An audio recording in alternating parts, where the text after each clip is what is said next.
Bom, pessoal, vamos agora falar sobre as instalações e os equipamentos. De acordo com o novo RISPOA, que nada mais é que o Decreto 9.013, ele trouxe uma nova versão, um novo nome para o antigo nome que o antigo RISPOA de 1952 tratava. O antigo RISPOA chamava de matadouro de aves e coelhos. Agora, o novo RISPOA trouxe como abatedouro frigorífico, ok? Mas, se nós formos olhar para a portaria 210, a portaria 210 vai chamar de matadouro de aves. Então, é importante que você, aluno, tenha em mente esses dois nomes. Como que a banca vai cobrar? É isso que você tem que pensar. De repente, se o examinador tiver se pautando na portaria 210, ele vai se amarrar a este nome, matadouro de aves. E a todo momento, ele pode chamar na questão, de acordo com a portaria 210, e tratar com esse nome. Agora, se ele vincular a pergunta ao RISPOA, né, o decreto 9.013, ele vai tratar como abatedouro frigorífico. Mas também, muitas vezes, ele pode citar a portaria 210 e chamar de abatedouro frigorífico. Então, é importante que você, aluno, tenha em mente esses dois nomes, para não se confundir, para chegar no momento e falar assim, nossa, mas eu li no RISPOA que era abatedouro frigorífico, mas eu li na portaria 210 que é matadouro, o que eu faço? Então, tenha em mente as duas coisas. É por isso que nós estamos trazendo para você essas duas nomenclaturas, para que não gere confusão no aluno, ok? Então, portaria 210 vai tratar com o nome matadouro, tá? Ou matadouro de aves. E o RISPOA decreto 9.013 vai tratar como abatedouro frigorífico. Estamos esclarecidos quanto a isso? Ok? Bom, é muito importante, então, agora que nós vamos falar um pouco mais sobre as instalações dos equipamentos, tratar sobre a localização. Gosto muito de trazer a explicação nessa foto aqui, que é uma foto da internet, de um abatedouro frigorífico de frangos, para a gente começar a detalhar aquilo que está escrito na portaria 210, mas de uma forma mais didática, de uma forma que você consiga visualmente identificar aquilo que a portaria está pontuando e comece a associar essas informações. Então, vamos ler e começar a discutir isso aqui. O matadouro deverá ser instalado no centro de um terreno elevado cerca de 1 metro. Bom, quando você lê essa informação solta na portaria, tudo escrito preto em branco, muitas vezes você vai falar assim, ah, tá, legal, próximo. Você vai pular e não vai dar tanta atenção para isso. Mas, trazendo dessa foto, é importante que você entenda sanitariamente por que isso é trazido. Se eu tenho uma construção no centro de um terreno, isso possibilita muitas coisas, inclusive, vamos pensar, uma das coisas seria, vou traçar um programa de controle integrado de pragas. Para eu fazer todo o programa de controle de anel, de pontos de iscas, isso facilita muito quando eu tenho um abatedouro construído no centro. As práticas higiênico-sanitárias são melhores. Para a condução dos caminhões, dos veículos ao redor desse abatedouro, é muito mais prático. Ou seja, ele tem que ser instalado no centro para facilitar uma série de atividades inerentes ao abatedouro. E quando a gente pensa elevado cerca de 1 metro, por que isso? Imagine você, se você tiver uma construção de um abatedouro frigorífico construído de uma forma, vamos dizer assim, ao invés de ser para cima, se você tiver para baixo, toda a água de chuva, toda a água que eu tiver circulante, ela vai culminar no centro do abatedouro, ou seja, eu vou ter um sério problema. Então, é importante que ele esteja elevado justamente para que todas as águas possam não permanecer parada nesse terreno, e sim que ela possa escoar. Então, é importante que você tenha em mente não só esses conceitos do porquê, né, mas também essa numeração, cerca de 1 metro elevado. Outra coisa que traz é que deve ser afastado preferencialmente 5 metros da via pública. Então, imagine nessa foto aqui que eu tenha, passando bem ao lado aqui, após a cerca divisória, uma rodovia, né? Uma via pública. E por que que é importante eu ter essa distância? Entre outros muitos fatores, não só por uma questão, vamos dizer, de cheiro, de alguns fatores que a própria indústria pode eliminar, mas eu avalio muito pelo critério de risco, né? Então, se eu tiver, exemplo, uma estação de tratamento de água aqui, imagine se essa estação de tratamento de água fosse colada à divisória e ela tivesse um acesso muito próximo da via pública. Imagine se uma pessoa ali estivesse passando e jogasse dentro desse tanque de tratamento de água um veneno de rato ou qualquer outro tipo de substância que poderia comprometer a todo o tratamento de água da rede do abatedouro, né? Então é importante esse afastamento justamente para trazer uma segurança maior ao abatedouro. E, portanto, você entende que existe esse conceito por trás disso, o porquê de ser afastado, e também 5 metros é a determinação que a portaria 210 traz para nós. É importante que na área de circulação seja pavimentada. Por quê?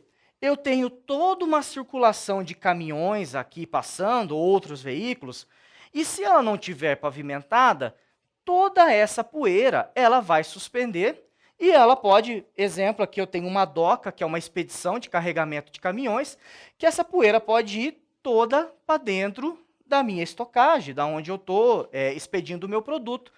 E sabemos nós que dentro da microbiologia, micro-organismos estão presentes também em poeira e no ar. Tá? Então é importante que a área de circulação seja pavimentada justamente para aumentar a segurança do produto final que está sendo expedido. Ok?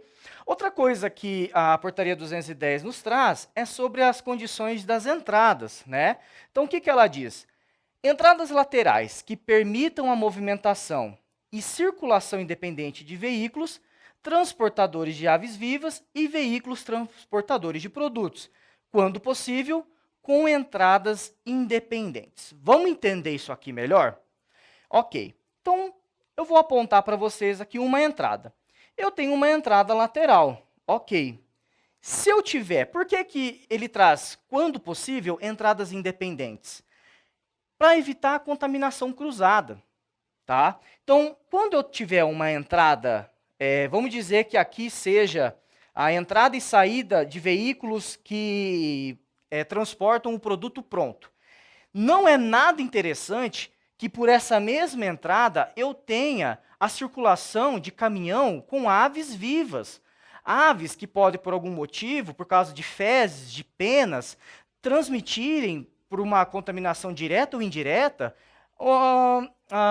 essa contaminação para o produto final. Tá? Então é por isso que essa informação está presente aqui. Entradas laterais que permitam movimentação e circulação independente de veículos e, quando possível, entradas independentes. A exemplo desse abatedouro aqui, o que que a gente tem? Uma entrada, uma circulação, entrada e saída de veículos que transportam produtos acabados e numa outra ponta do abatedouro, uma entrada independente e separada, né? A circulação dos caminhões transportadores de aves vivas. Portanto, tudo isso é para evitar a contaminação cruzada. Estamos definido isso aqui? Ok? Somente será autorizado matadores de aves localizados no perímetro urbano, depois de ouvida quem? Autoridade de saúde pública, do meio ambiente e da prefeitura municipal. Até eu não trouxe uma foto aqui, por quê? Porque abatedouros frigoríficos construídos dentro de perímetro urbano são aqueles muito antigos, né? Hoje, o que a gente tem a realidade é que eles são afastados, né, dos perímetros urbanos. Mas, né, na condição da portaria 210 de 98, se houver abatedouros frigoríficos, né, construídos nessas condições, o que que eu tenho que ter de aprovação? Isso é importante você ter em mente, 3 instâncias aqui. Depois de ouvida a saúde pública, depois de ouvida o meio ambiente e prefeitura municipal. Então, tenha em mente que eu preciso da chancela dessas 3 instâncias. E não será autorizado o funcionamento ou a construção de matadouros de aves quando localizados nas proximidades de outros estabelecimentos que, por sua natureza, passam a prejudicar a qualidade dos produtos destinados à alimentação humana, que são processados nesses estabelecimentos de abate. Tá?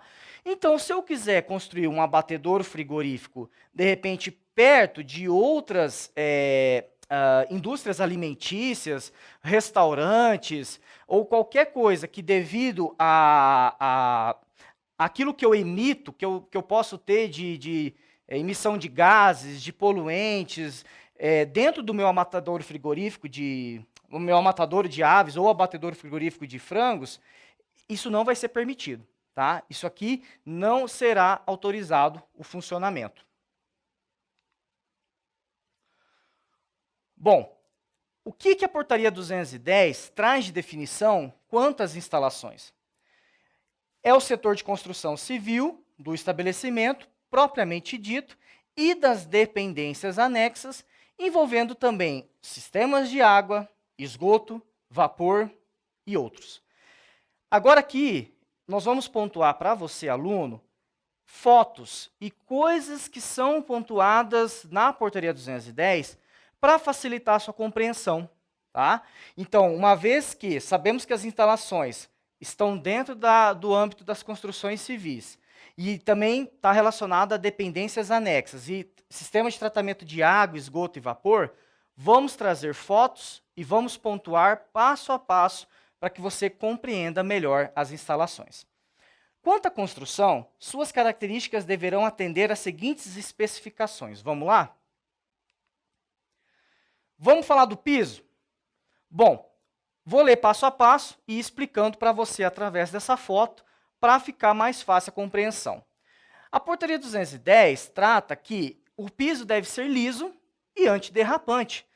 Pessoal, olhando essa foto aqui, por que ele tem que ser liso? Porque se ele tiver fissuras, evidentemente, isso vai dificultar muito a higienização.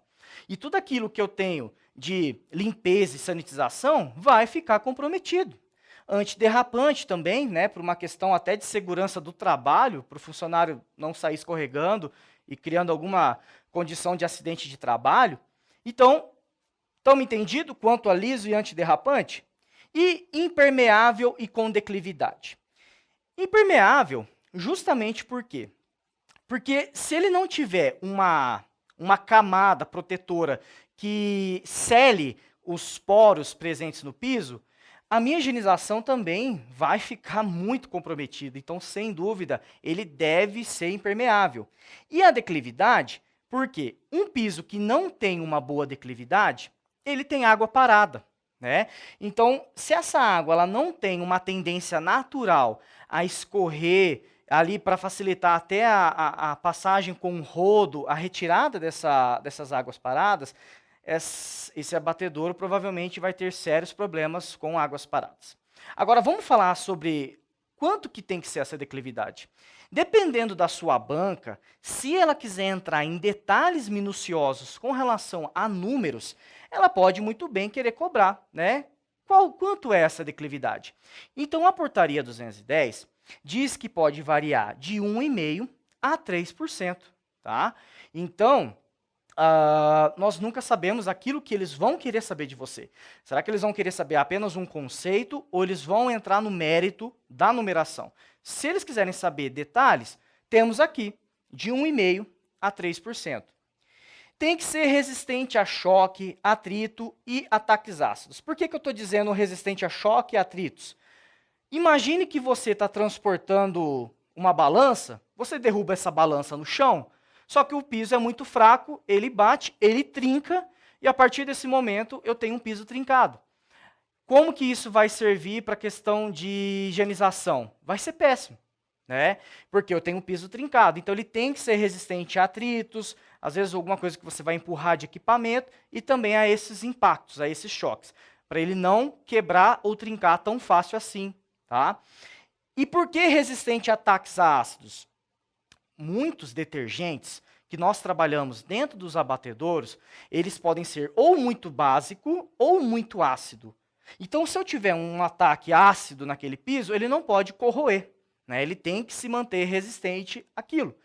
Então, por isso que é tratado essas especificações na portaria 210.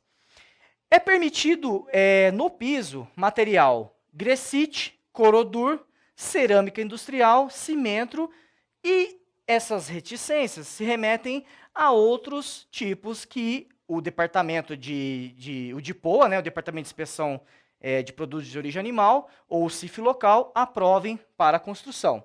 Aí, às vezes, você pergunta, mas o que é Gresite, o que é Corodur? São tipos de pisos, tá? No caso aqui, nós temos uma cerâmica industrial, que é um piso mais liso, ok? Mas tenham em mente que Gresite e Corodur, eles são tipos de piso. Até depois, na hora que a gente estiver falando de paredes, você vai ver que esse termo Gresite, ele se repete, ok? E o que eu tenho que ter entre piso e parede? Que é esse cantinho aqui, né? É essa junta entre piso e parede. Eles têm que possuir ângulos arredondados. Geralmente eles fazem um acabamento arredondado. Por quê? Esse acabamento arredondado permite que não haja água parada, né? E facilite a remoção não só de resíduos cárneos ou resíduos de gordura, como a própria água. Ok? Então, é importante que no acabamento, aqui nessa foto, nesse setor em específico, nós não temos um acabamento arredondado, tá? Mas dentro ali do abatedouro, a partir do momento que você passa ali para dentro dele, já essas circunstâncias de ângulos arredondados acontecem. É isso que nós temos que entender que a portaria 210 nos traz. E sobre materiais não especificados? Materiais não especificados devem ser aprovados pela IF. Ao longo da portaria 210, outras legislações, muitas vezes você vai ver que ela dá uma margem de abertura, né? Então, às vezes ela vai falar assim, é possível você construir assim, assim e assado, mas existem possibilidades desde que sejam aprovados pelo CIF, né, pela Inspeção Federal, ou por instâncias superiores, assim como o DIPOA, ok? Bom, pessoal, encerramos aqui mais um bloco. Eu espero que você tenha gostado e qualquer dúvida, nos mande a sua pergunta, ok?